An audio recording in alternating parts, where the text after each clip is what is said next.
वाङ्मे मनसि प्रतिष्ठिता मनो मे वाचि प्रतिष्ठितम् आविराविर्मयेधि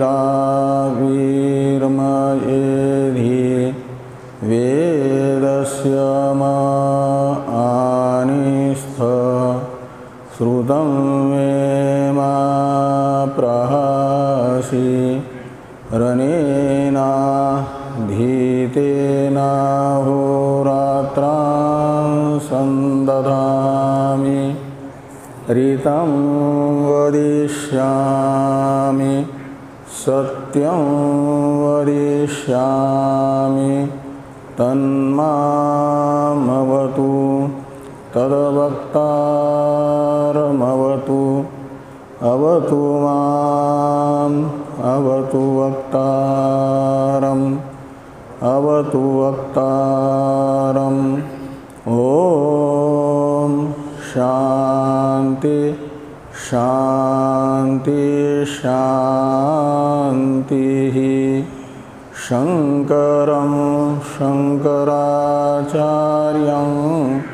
केशवं बादरायणं सूत्रभाष्य कृतो वन्दे भगवन्तौ पुनः पुनः। ईश्वरो गुरुरात्मेति मूर्तिभेदविभागिने व्योमवद्व्याप्तदेहाय दक्षिणामूर्तये नमः। ॐ शान्ति शान्ति शान्तिः।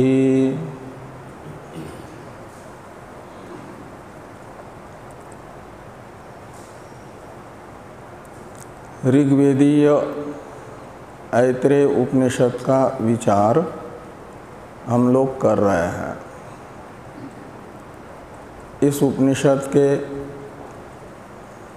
प्रथम अध्याय के प्रथम खंड के प्रथम मंत्र का मूल का विचार हम लोग कल कर चुके हैं।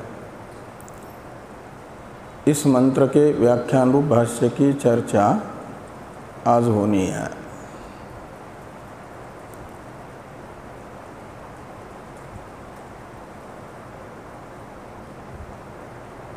इसमें बताया गया प्रथम मंत्र में जगत की उत्पत्ति से पहले सजातीय विजातीय स्वगत भेद रहित एक आत्मा ही था और विजातीय दूसरी कोई वस्तु थी नहीं। जैसे सांख्यादि के मत में विजातीय वस्तु होती हैं, इसे दिखाने के लिए नान्यत किंचन मिषत ये द्वितीय वाक्य था। इसने बताया कि आत्मा से अन्यत यानी अतिरिक्त कोई भी वस्तु सचेष्ट नहीं थी। का मतलब स्वतंत्र सत्ता वाली दूसरी कोई वस्तु नहीं है। वो जो एकमेवाद्वितीय आत्मवस्तु हैं,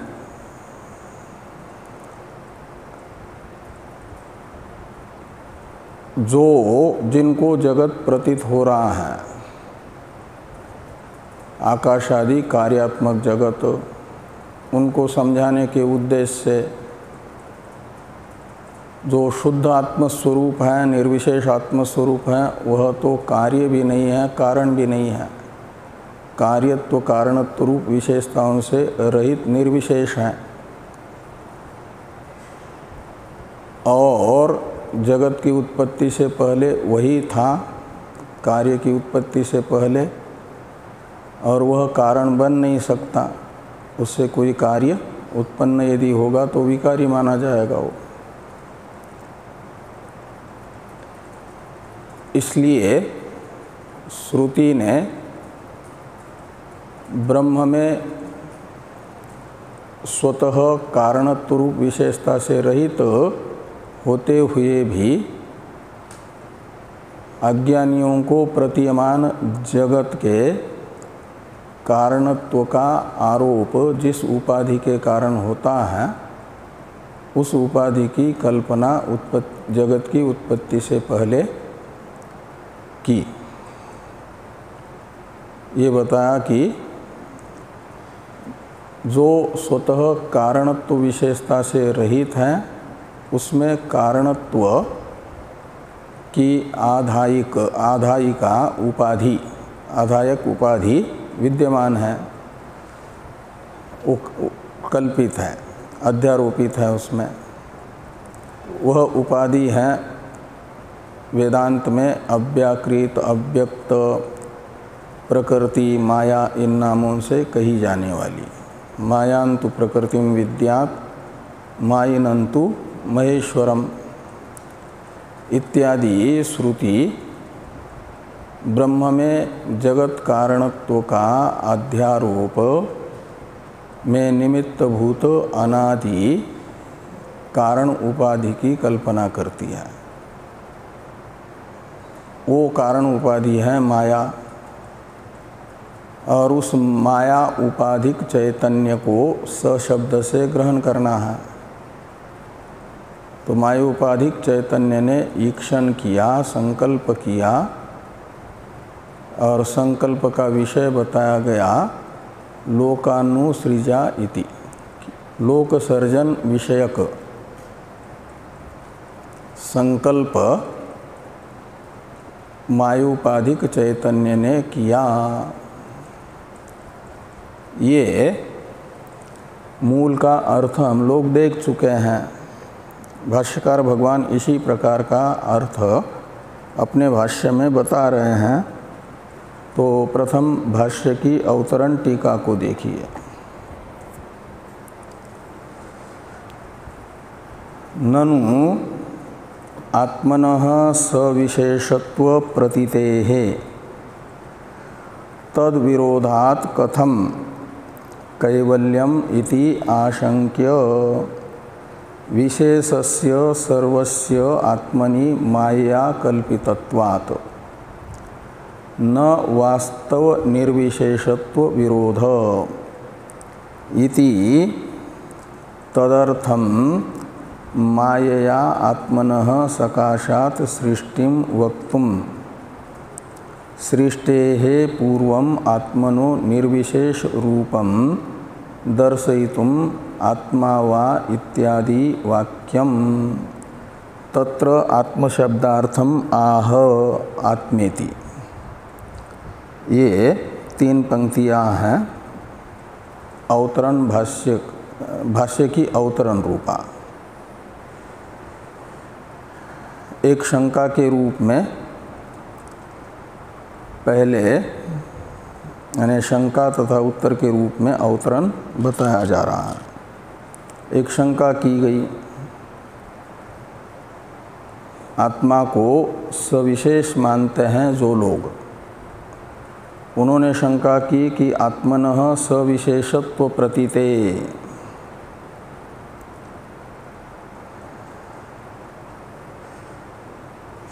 तो आत्मा वस्तुतः सविशेष ही है, निर्विशेष नहीं है। और आत्मा वा इदम एक एव अग्र आसीत, ये वाक्य तो आत्मा को निर्विशेष बता रहा है। तो आत्मा को सविशेष बताने वाली जो प्रतीति यानी लौकिक अनुभव, आत्मा है अहम अर्थ, और अहम अर्थ में सविशेषत्व को बताने वाली जो लौकिक प्रतीति है, लौकिक अनुभव है, उसका विरोध होगा यदि आत्मा वा इदम एक एव अग्र आसीत इस श्रुति वचन को परमार्थतः आत्मा निर्विशेष है इस अर्थ का ज्ञापक मानेंगे तो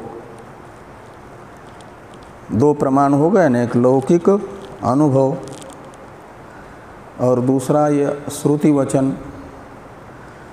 और इन दोनों का विषय एक आत्मवस्तु है और उस आत्मा को लौकिक अनुभवात्मक प्रमाण बता रहा है सविशेष,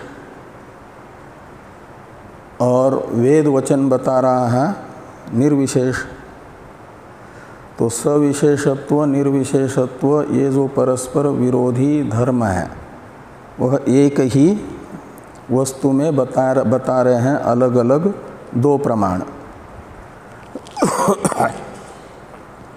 इसलिए माना जाता है प्रमाणों का आपस में विरोध। तो आत्मा व इदम एक एव अग्र आसीत, यह श्रुति वचन लौकिक प्रतीति विरुद्ध है, इसमें लौकिक प्रतीति का विरोध है। इसलिए कहते कथम आत्मनः कैवल्यम। तो आत्मनः शब्द का अन्वय कैवल्यम के साथ भी करना कि आत्मनः कैवल्यम कथम। कथम शब्द है आक्षेपार्थ में। तो आत्मा को केवल यानी निर्विशेष नहीं माना जा सकता। आत्मा के कैवल्यत्व का यानी निर्विशेषत्व का विरोध करने वाला यह सविशेषत्व रूप लौकिक अनुभव विद्यमान होने से, ये शंका हुई। इसका समाधान जिस अभिप्राय से किया जा रहा है वो अभिप्राय सिद्धांति का टीकाकार बता रहे हैं आगे आशंके के बाद में। विशेषस्य सर्वस्य आत्मनि मायया कल्पितत्वात् न वास्तव निर्विशेषत्व विरोध। कहते हैं जितना भी आत्मा में विशेष प्रतीत हो रहा है, कारणत्व कहो, दृष्टित्व कहो, श्रोतृत्व कहो, वक्तृत्व कहो, मंत्रित्व कहो, कर्तृत्व, भोक्तृत्व, ये सब आत्मा में प्रतीयमान विशेष शब्द से ग्रहण किया जाएगा। सर्वस्य विशेषस्य ये हो गए कर्तृत्वादि धर्म, आत्मा में प्रतीयमान विशेष। और ये सब के सब आत्मा के स्वभाव नहीं है, स्वरूभूत धर्म नहीं है। अपितु कैसे हैं तो कहते हैं मायया कल्पितत्वात्। ये सब धर्म आत्मा में माया से अध्यारोपित है, माया से कल्पित है। जो कुछ भी विशेष आत्मा में प्रतीत होगा वह सब का सब मायिक है। न वास्तव निर्विशेषत्व विरोध। मायिक होने से यानी औपाधिक होने से अध्यारोपित हो गया, न कल्पित हो गया। तो कल्पित का और वास्तविक का विरोध नहीं माना जाता। समसत्ताक पदार्थों का माना जाता है विरोध।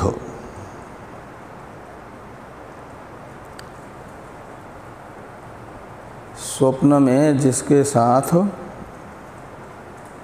विवाद हुआ उसे जागृत में विरोधी नहीं माना जाता, क्योंकि वह स्वप्न जगत का जो व्यक्ति है वो प्रातिभाषिक है और जागृत वाला व्यवहारिक सत्य है, विषम सत्ता है दोनों की। ऐसे ही माया से अध्यारोपित है सब विशेषताएं आत्मा में, का अर्थ हुआ सविशेषत्व आत्मा का प्रातिभाषिक है और निर्विशेषत्व पारमार्थिक है। तो दोनों की विषम सत्ता हो गई। श्रुति आत्मा के पारमार्थिक स्वरूप को बता रही है कि निर्विशेष है। आत्मा वा इदम एक एव अग्रासीत ये वचन आत्मा के पारमार्थिक स्वरूप को निर्विशेष बता रहा है।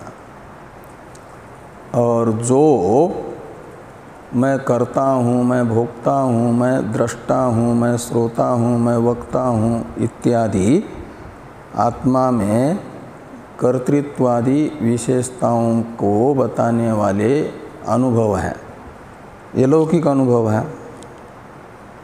वे आत्मा में बता रहे हैं अध्यारोपित कर्तृत्वादि विशेषताएं।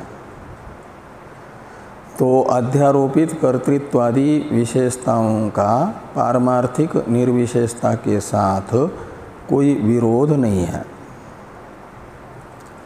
ये यहाँ पर कहा कि विशेषस्य सर्वस्य आत्मनि मायया कल्पितत्वात् न वास्तव निर्विशेषत्व विरोध।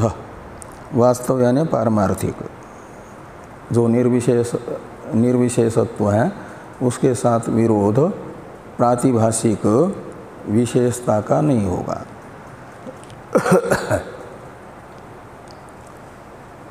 इति तदर्थम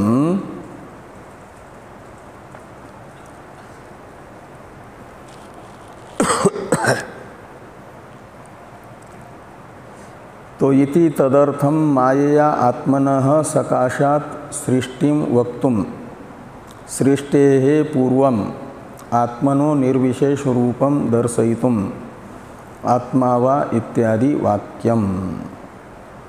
इति यानी इति आशयेन। 3 नंबर टिप्पणी में टिप्पणीकार ने कहा कि इति शब्द का अर्थ कर दिया इति आशयेन, इस आशय से। आशय शब्द का अर्थ क्या होता है?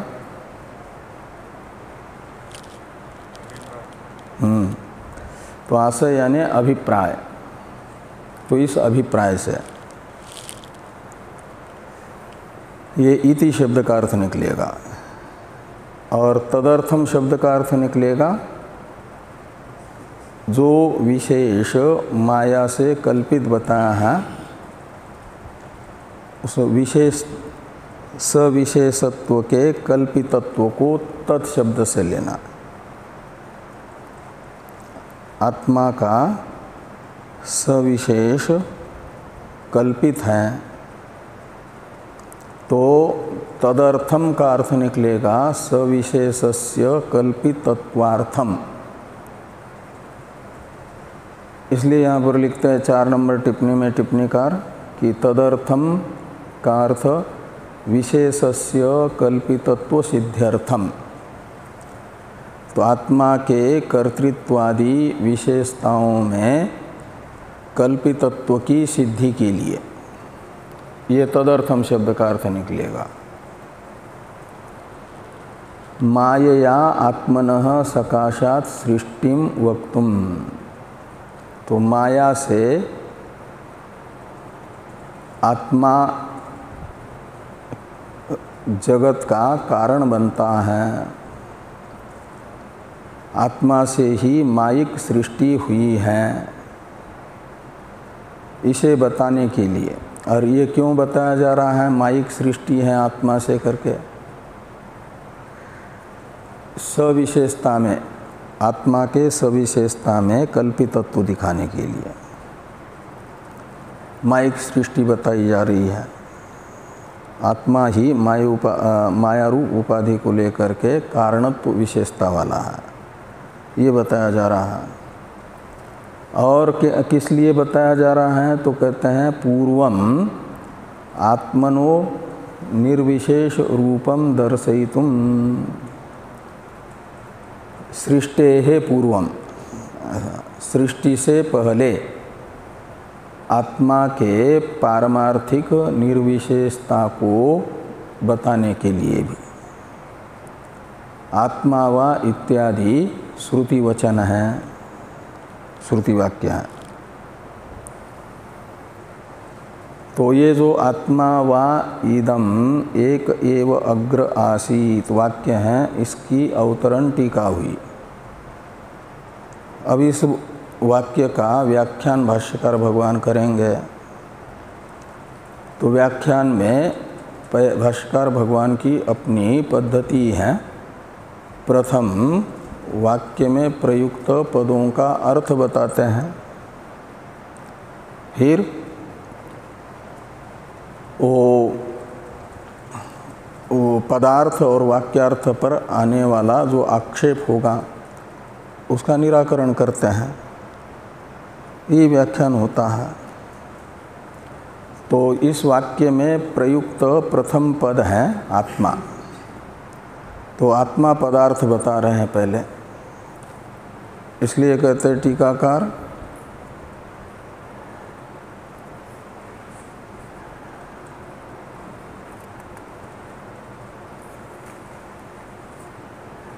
कहाँ गया,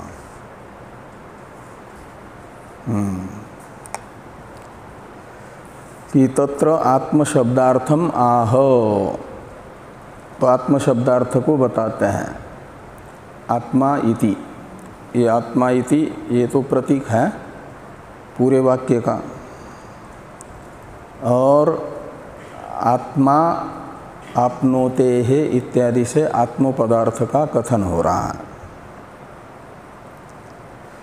तो आत्म पदार्थ बताया जा रहा है कि परः सर्वज्ञ सर्वशक्ति ही अश्नायादि सर्व संसार धर्म वर्जितो नित्य शुद्ध बुद्ध मुक्त स्वभावो अजो अजरो अमरो अमृतो अभयो अद्वयो यहाँ तक आत्म पदार्थ है।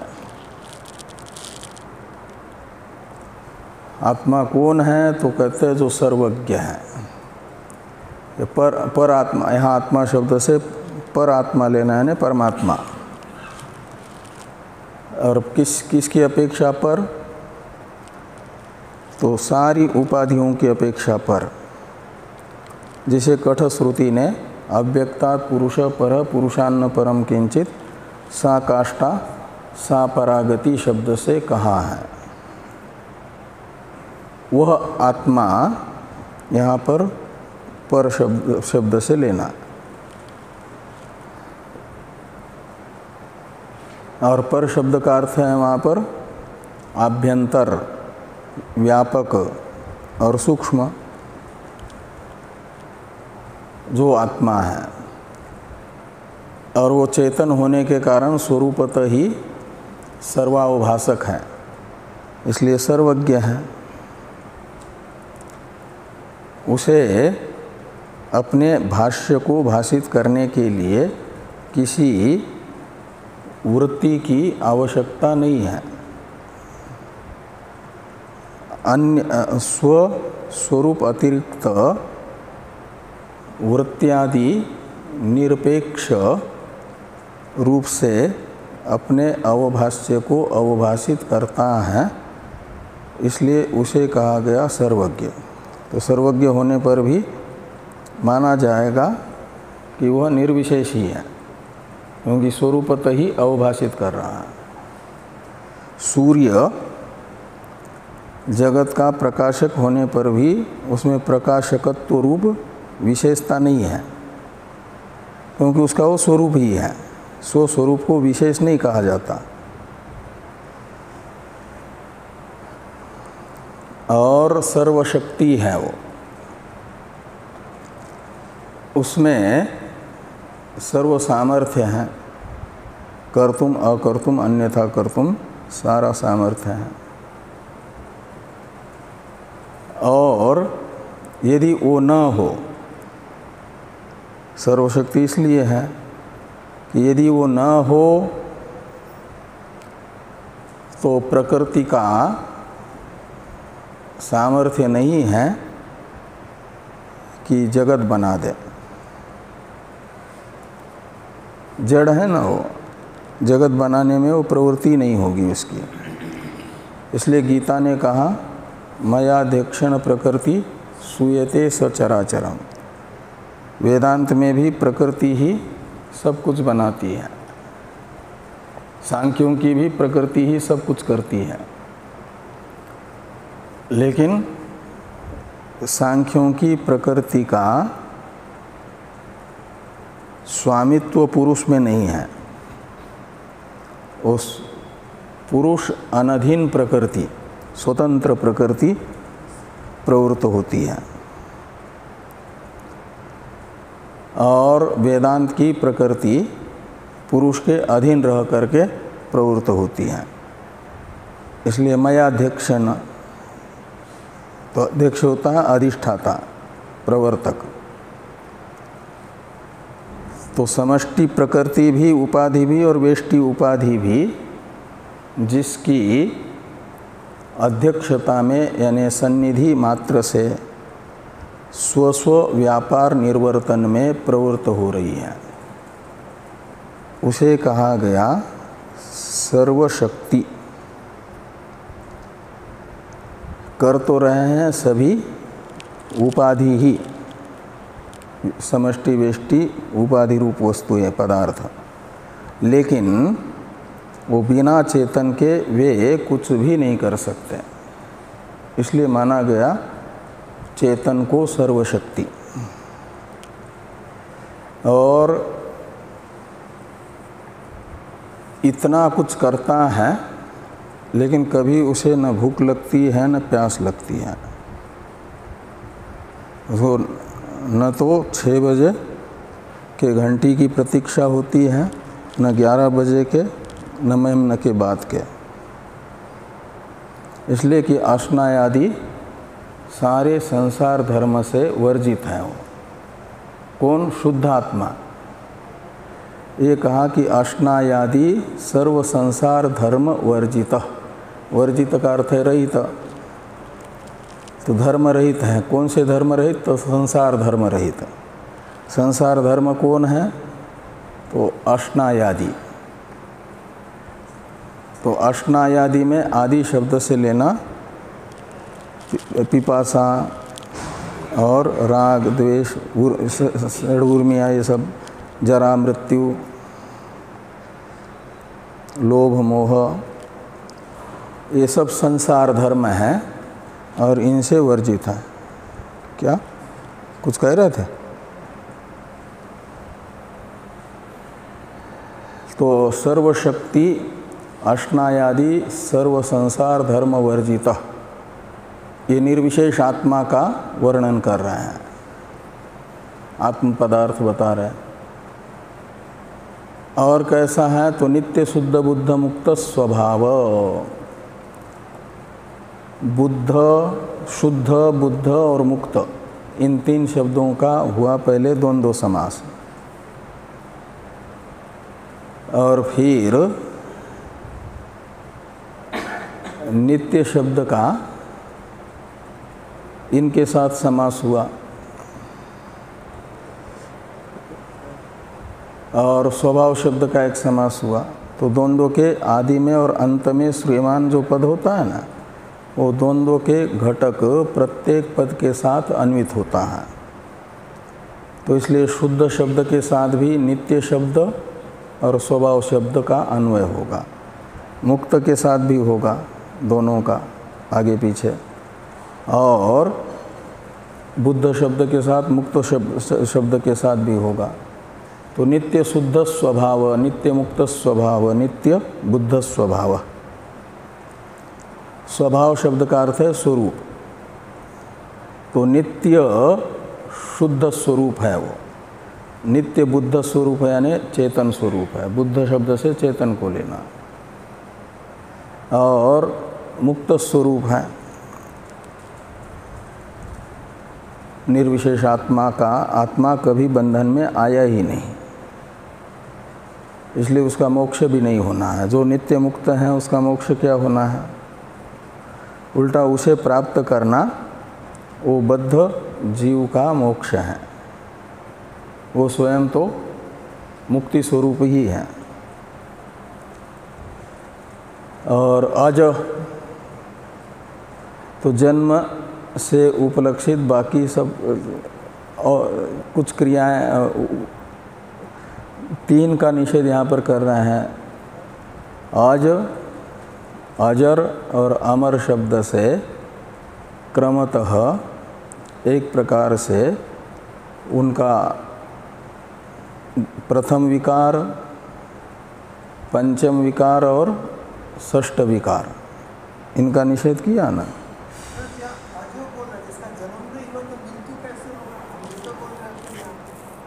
हाँ,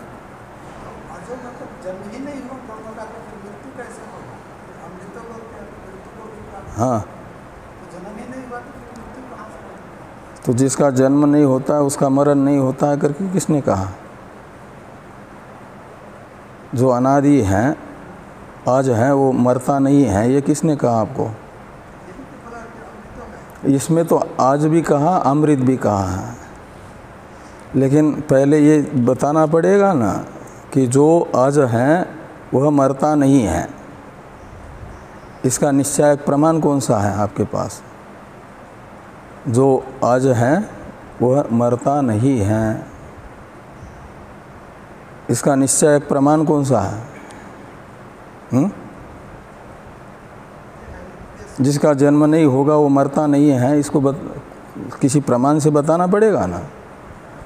तो कहाँ है प्रमाण? यहाँ पर क्या प्रमाण है? यहाँ तो दोनों शब्द प्रयोग है,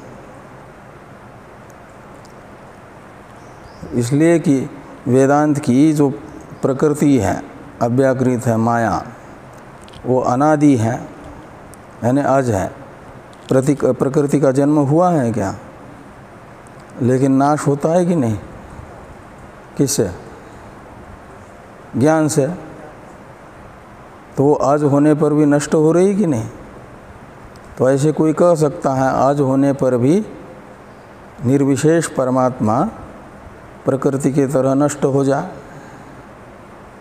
इसलिए अमृत शब्द भी कहा है। अमर, उसकी मृत्यु नहीं होती।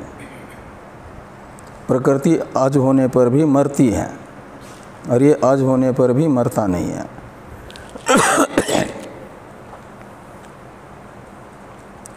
तो आजरो, आजर का अर्थ हुआ जन्म रहित, और आजर का अर्थ है विपरिणाम और अपक्षय, यानी चौथे तथा पांचवें विकार से रहित, और अमर का अर्थ है विनाश रूप अंतिम विकार से रहित। तो अस्ति और वर्धते, इनको भी उपलक्षण विधया ले लेना इन्हीं शब्दों में, उनका भी निषेध होगा, यानी षड भाव विकारों से रहित है, निर्विकार है आत्मा। अमृतः, इसलिए निरपेक्ष अमृत स्वरूप है। का मतलब स्वयं तो मरता नहीं है, दूसरों को भी मरने नहीं देता, जो उसको जानता है उसे। मृत्यु संसार सागर से पार लगाता है। तेषाम अहम समुद्धरता मृत्यु संसार सागरात भवामि न चिरात पार्थ मय्यावेशित चेतसाम के अनुसार। जो इस निर्विशेष आत्मस्वरूप को जानता है, तो निर्विशेष आत्मस्वरूप उन्हें मृत्यु युक्त संसार सागर के उस पार लगाता है। और अभय है, यानी भय वर्जित है। क्यों भय वर्जित है? तो अभयत्व में हेतु गर्भ विशेषण है अद्वय, वो अद्वय है का मतलब भय के कारण से रहित है। भय का कारण होता है द्वैत दर्शन, द्वितीयाद्वय भयम भवति के अनुसार।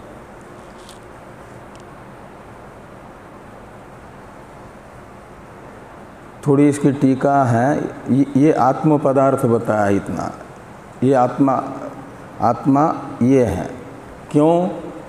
तो इसके लिए दो हेतु बताए भाष्य में भास्कर भगवान ने, तीन हेतु। आपनोते हे एक पंचमेंत हेतु है, दूसरा है अत्ते हे, और तीसरा है अततेर।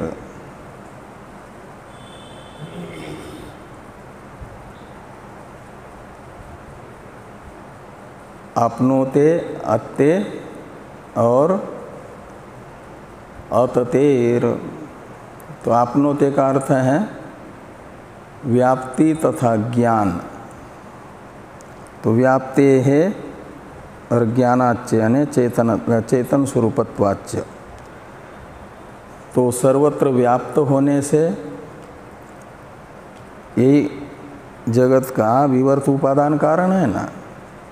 तो अधिष्ठान के रूप से सब में अनुसूत है, इसलिए वो सत्ता दे रहा है। और वही चेतन होने से, उससे अतिरिक्त तो दूसरा कोई चेतन न होने से वही स्फूर्ति भी दे रहा है। तो सत्ता स्फूर्ति प्रदायकत्व ये आपनोते शब्द से बताया गया। सत्ता स्फूर्ति प्रदायक आत्मा को बता करके एक प्रकार से विवर्त उपादान कारणत्व को सूचित किया आत्मा के इस हेतु ने। और अत्ते आपनोते में तो है आपली व्याप्तो धातु, और अत्ति में है अधभक्षणे धातु। तो अत्ते का अर्थ निकलेगा भक्षण करने से। अभी तो कहा था ये अश्नाय आदि से रहित है, और इधर कह रहे हैं अत्ता भी है। तो जिसको भूख नहीं लगती है वो अत्ता कैसे बनेगा? अत्ता कहते खाने वाला, बिना भूख के ही खाता है। तो यहाँ अतृत्व है संहंत्रित्व। भूख न हो और खा ले तो अपच हो जाएगा ना। तो इसलिए अति शब्द का अर्थ यहाँ पर लेना संहार, प्रलय करता, यही है। इसी ब्रह्म में यत् प्रयंती अभिसंविशंति, यह तैत्तिरीय वाक्य प्रलय हेतुत्व बता रहा है ना। ये उपसंहंत्रित्व है। तो आपनोते से तो हुआ व्याप्ते है ज्ञानाच्य, ये दो हेतु आपनोते से बताए गए। अत्ते से बताया गया संहंत्रित्व हेतु। और किसका संहार करता है? सबका, एक दो को नहीं मारता है, सारे जगत को। वो प्रलय काल में हिरण्यगर्भ का प्रारब्ध भोग करके समाप्त होने पर समाप्त कर देता है। हिरण्यगर्भ के लिए ही जगत बनाया है, और हिरण्यगर्भ का प्रारब्ध जब तक है तब तक ये जगत टिकेगा। और जिस दिन हिरण्यगर्भ का प्रारब्ध पूरा होगा, जैसे हमारा प्रारब्ध जिस दिन पूरा होता है उस दिन ये शरीर छूट जाता है ना, ऐसे हिरण्यगर्भ का प्रारब्ध पूरा होते ही हिरण्यगर्भ ब्रह्म विद्या के द्वितीय आचार्य होने से वे निर्विशेष ब्रह्म भाव को प्राप्त करते हैं, मुक्त हो जाते हैं। ब्रह्मलोक में जिनको जिनको ज्ञान हुआ वो भी उनके साथ निर्विशेष ब्रह्म भाव को प्राप्त होंगे, और जिनको ज्ञान नहीं हुआ वे ब्रह्मलोक निवासी और बाकी सब लोकों में रहने वाले प्राणी भी, जिनको जिनको ब्रह्मबोध नहीं हुआ, वे अपने अपने कर्म वासना और अविद्या से युक्त हो करके सूक्ष्म रूप से संस्कारात्मना रहेंगे। जैसे सुषुप्ति में हमारा जो वर्तमान स्वरूप है वो रहता है, लेकिन संस्कारात्मना। इसीलिए सोकर के जगते हैं तो इसी को मैं करके पकड़ते हैं। ऐसे सारे प्राणी विलीन हो जाते हैं। किस में विलीन होते हैं? तो ब्रह्म में। यत् प्रयंती अभिसंविशंति, तो उसी ब्रह्म में प्रयाण करते हैं, यानी ब्रह्म संहरता है, संहरण करता है। और तीसरा हेतु है अतते। तो अतति से बताया गया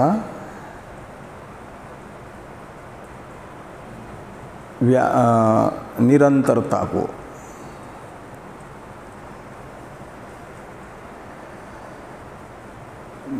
ब्रह्म की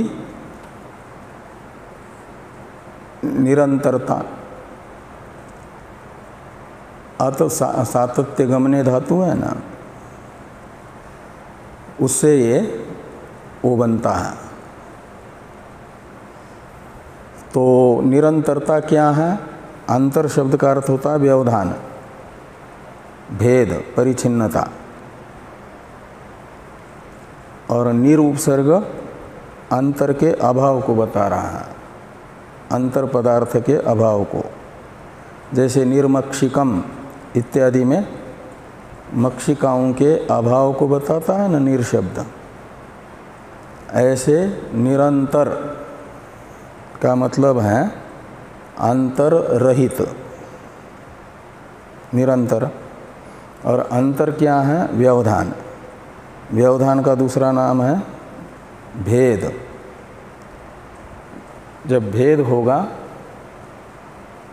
दो पदार्थ होंगे भिन्न भिन्न, तो उसमें अंतर रहेगा ही रहेगा।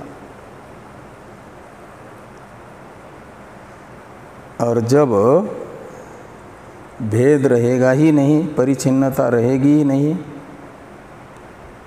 तो निरंतर कहलाएगा, अंतर रहित कहलाएगा। इसलिए अतते शब्द से एक प्रकार से तीन प्रकार का जो भेद होता है ना, वो त्रिविध भेद राहित्य बताया गया। विजातीय भेद राहित्य, सजातीय भेद राहित्य और स्वगत भेद राहित्य। ये अततेश बताया जाएगा, त्रिविध भेद रहितत्वात्। आत्मा शब्द का ये उक्त अर्थ निकलेगा, परः सर्वज्ञ इत्यादि से। अब भाष्य है, भाष्य की टीका है, टीका को देखिए कि आत्मेति पदेन सर्वज्ञादि रूप आत्मा उच्यते इति अन्वय। तो आत्मा इस पद से सर्वज्ञादि रूप आत्मा को बताया जाता है, ऐसा अन्वय करना। कहाँ तक? अद्वय, यहाँ तक। तो आत्मा इति पदेन परः सर्वज्ञ से लेकर के अद्वय तक शब्दों से बताया गया जो स्वरूप है, उस स्वरूप वाला आत्मा बताया जा रहा है, ये अर्थ निकलेगा।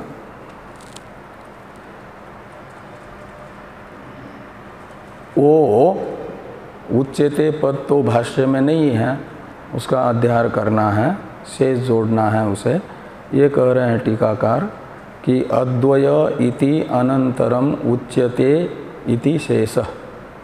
तो उच्यते इस पद का शेष करना, अन्वय करना, अध्ययन करके अद्वय शब्द के बाद में। अब एक शंका है आपनोते इत्यादि हेतुओं की अवतरण के रूप में।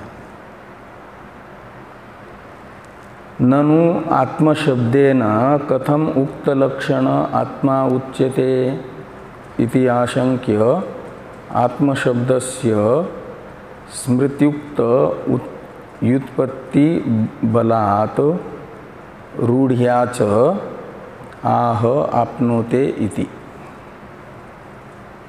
तो ये कहते हैं कि आत्मा शब्द से उक्त लक्षण आत्मा यानी परः सर्वज्ञ से लेकर के अद्वय तक के शब्दों के द्वारा बताया गया जो स्वरूप है, उस स्वरूप को बताया जा रहा है आत्मा शब्द से। ऐसा आप कैसे कहते हो? इसका निश्चय हेतु कौन सा है आपके पास? ये हेतु विषयक जिज्ञासा को प्रकट करने वाली शंका हुई। तो उत्तर दे रहे हैं, आत्म शब्दस्य स्मृतियुक्त व्युत्पत्ति बलात्, और रूढ़ियाच च शब्द है दो हेतुओं का समुच्चायक। दो हेतु हैं यहाँ पर, एक स्मृतियुक्त व्युत्पत्ति बल और दूसरा रूढ़ी। तो आत्म शब्द की रूढ़ी यानी प्रसिद्धि परः सर्वज्ञ इत्यादि शब्दों के द्वारा प्रतिपादित अर्थ में है। रूढ़ी यानी प्रसिद्धि। और आत्मा शब्द की व्युत्पत्ति यानी योग शक्ति, व्युत्पत्ति बल है योग शक्ति। रूढ़ी है एक प्रकार से ये प्रसिद्धि। तो आत्मा शब्द की प्रसिद्धि को लेकर के वो रूढ़ अर्थ माना जाता है, रूढ़ी से अवगत होने वाला। और व्युत्पत्ति से अवगत होने वाले अर्थ को कहा जाता है योग शक्ति से प्रतीयमान अर्थ। दोनों शक्ति से ही प्रतीत हो रहे हैं, लेकिन एक योग शक्ति से। योग शक्ति में योग शब्द का अर्थ है अष्टांग योग नहीं, योग यानी प्रकृति प्रत्यय समुदाय से अवगत होने वाला अर्थ यौगिक अर्थ कहलाता है, और योग शक्ति से अवगत अर्थ कहलाएगा। तो एक स्मृति है यानी एक श्लोक है स्मृति में आया हुआ, आत्मा शब्द की व्युत्पत्ति से चार प्रकार की आत्मा शब्द की व्युत्पत्ति वहाँ पर बताई गई है। और चार प्रकार की व्युत्पत्ति से आत्मा शब्द से ये अर्थ प्रतीत होता है। वो हो जाएगा आत्म शब्द की व्युत्पत्ति बल से प्रतीत होने वाला अर्थ। इस अभिप्राय से भाष्कर भगवान ने ये बताया कि आपनोते है अत्ते और अततेरवा। यहाँ पर जो वा शब्द है वो विकल्प अर्थ में नहीं है। वा शब्द निपात है ना, उसके अनेक अर्थ होते हैं, विकल्प भी अर्थ होता है एक। यहाँ पर स अर्थ में है, इसलिए टीकाकार लिखते हैं वा शब्द चार्थ। चार्थ का मतलब स के अर्थ में है। वा शब्द चार्थ, चार्थ में जब पदच्छेद करेंगे तो चार्थे ऐसा सप्तमी करना। च के अर्थ में भाष्य में वा शब्द है। कौन सा वा शब्द? अततेरवा, यहाँ वाला वा शब्द। और च का क्या करता है? समुच्चायक होता है। च का अर्थ एक समुच्चय निकलता है। और जब वा शब्द च के अर्थ में होगा तो यहाँ च का अर्थ लिया जाएगा समुच्चय रूप अर्थ, इसलिए वा का ही अर्थ निकलेगा समुच्चय। वो किसका समुच्चय करेगा? यहाँ तीन हेतु तो बता ही दिए हैं, स्मृति में चार हेतु बताए हैं। तो जो स्मृति में चार हेतु बताए हैं उनमें से भाष्य में जिसको नहीं बताया गया वह जो चौथा हेतु है आदान, यदादत्ते, इससे आदान रूप एक अर्थ बताया गया है। नहीं तो होना चाहिए था अपनोते है आदानात अत्ते है और अततेरवा, फिर वा की ज़रूरत नहीं थी।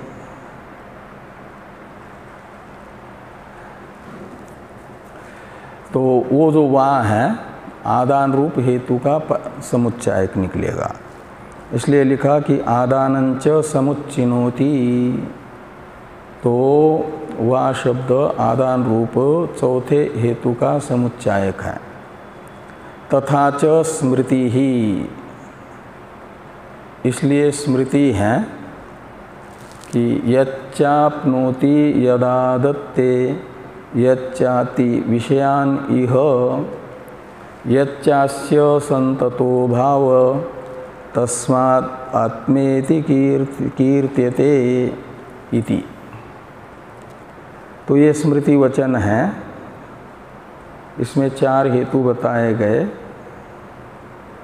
यत् शब्द है यस्मात् अर्थ में,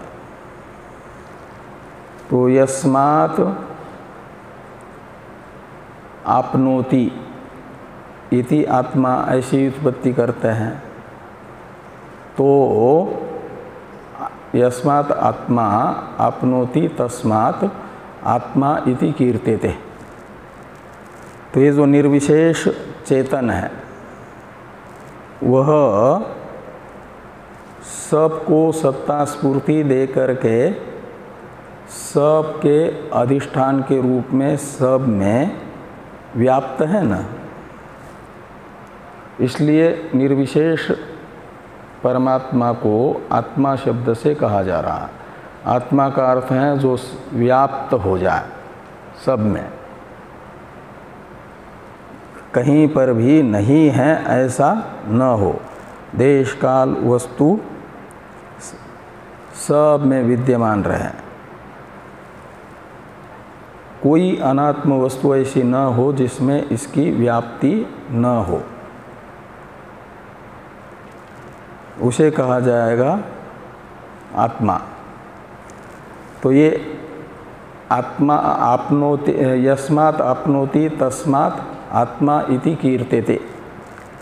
तो जिस कारण से निर्विशेष परमात्मा सब में सत्ता स्फूर्ति प्रदायक के रूप में व्याप्त हैं, उस कारण से उस निर्विशेष परमात्मा को आत्मा इस नाम से कहा जाता है। आप्रली धातु से मनिन प्रत्यय हुआ और पकार के स्थान पर तकार आदेश हुआ, तो बन गया आत्मा, आत्मन शब्द प्रातिपदिक, और प्रथमा के एकवचन में आत्मा। ये ध्यान में ना, आप्रली व्याप्तो धातु से बना। दूसरा है यत यानी यस्मात् कारणात् आदत्ते इति आत्मा कीर्त्यते, तस्माद् आत्मा इति कीर्त्यते। तो जिस कारण से आदान करता है, और किसका आदान करता है? विषयों का। तो विषयों का आदान है, विषय हैं रूप रस गंध स्पर्श शब्द, और इन विषयों का आदान कहा जाता है ग्रहण को। आंगुसपूर्वक दा धातु ग्रहण अर्थ में होता है ना, आदत्य का अर्थ होता है गृह्णाति, तो ग्रहण करना। तो रूप का ग्रहण ये हो जाएगा रूप का आदान। स्पर्श का ग्रहण हो जाएगा स्पर्श का आदान। रसन इंद्रिय से रस का ग्रहण है रस का आदान। और ये जो रूप का आदान है उसका नाम है दर्शन, और वो दर्शन संपन्न करने वाले का नाम है दृष्टा। तो जिस कारण से, यस्मात् का अर्थ है जिस कारण से, यह परमात्मा ही चक्षु के द्वारा रूप का आदान कर रहा है, यानी ग्रहण कर रहा है। यदि परमात्मा चक्षु इंद्रिय को अपनी सन्निधि मात्र से रूप ग्रहण व्यापार करने का सामर्थ्य न दे तो चक्षु इंद्रिय की सामर्थ्य नहीं है स्वतः कि वह रूप का ग्रहण कर ले। पूरे कार्यक्रम संघात में केनोपनिषद में यही बताया गया ना, यत् चक्षुषा न पश्यति येन चक्षुंसि पश्यति, जिससे चक्षु को नहीं देखा जाता अपितु चक्षु को जिससे देखा जा रहा है। जिसको चक्षु से नहीं देखा जाता लेकिन चक्षु को जिससे देखा जा रहा है, यानी चक्षु इंद्रिय का भी जो साक्षी है वो है ब्रह्म। ऐसा केनोपनिषद में समझाया गया है ना, यन मनसा न मनुते ये नाहुर्मनोमतम इत्यादि से। तो इसलिए क्या हुआ कि यदा दत्ते विषयान, तो जिस कारण से रूपादि विषयों का ग्रहीता है ये आत्मा,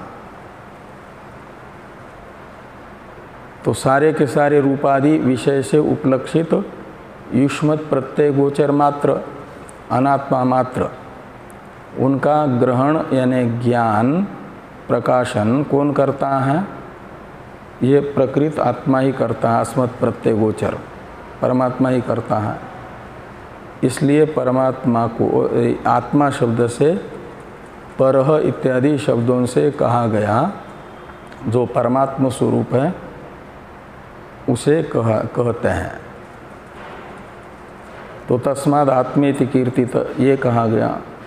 और यच्चाति विषयान इह, और विषयों का आदान करता है, विषयों को खाता है यानी भोगता है। तो भोक्तृत्व ये है, भोक्तृत्व भी है, उपलब्धित्व, भोक्तृत्वम उपलब्धित्वम, और वो उपलब्धित्व रूप भोक्तृत्व भी क्या है? आत्मा का ही धर्म है। वास्तविक उपलब्धा एक आत्मा ही है। और ये जो अलग अलग कार्यक्रम संघातों में सुख दुख के उपलब्धा के रूप में प्रमाताओं की प्रतीति हो रही है, वह भी देखा जाए तो उपलब्धव्य कोटि में ही आता है। जो व्यवहार अवस्था में उपलब्धा प्रतीत हो रहा है वह भी उपलब्धव्य बनता है ना। कहाँ पर बनता है उपलब्धव्य?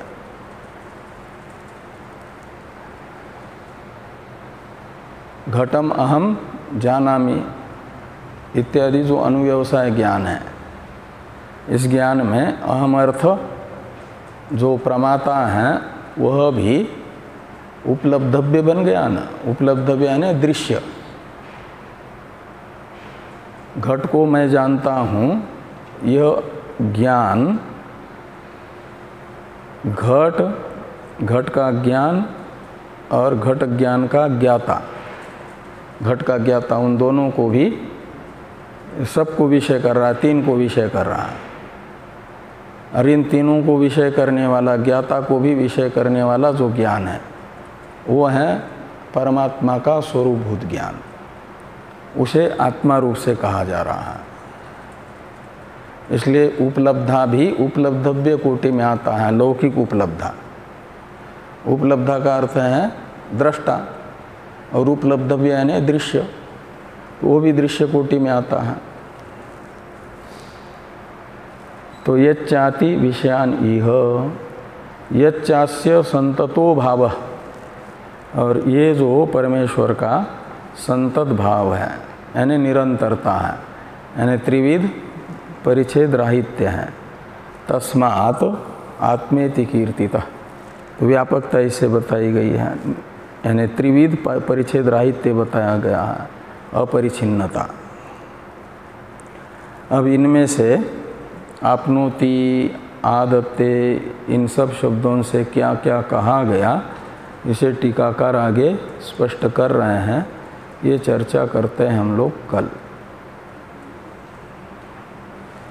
ओम वांग में मनसी प्रतिष्ठिता, मनो में वाची प्रतिष्ठितम्, आविरा वीर्म एधि वेदस्य म आनिस्थ, श्रुतं मे मा प्रहासि, रनेनाधीतेनाहोरात्रां संदधामि, ऋतं वदिष्यामि, सत्यं वदिष्यामि, तन्मामवतु तद्वक्तारमवतु, अवतु माम् अवतु वक्तारम्, अवतु वक्तारम्।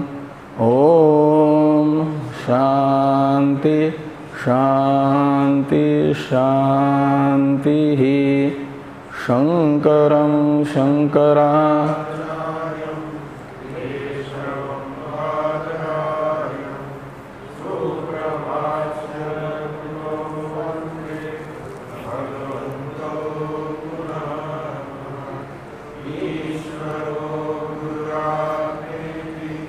मूर्तिभेद विभागिने, व्योमवद व्याप्त देहाय, दक्षिणामूर्तये नमः।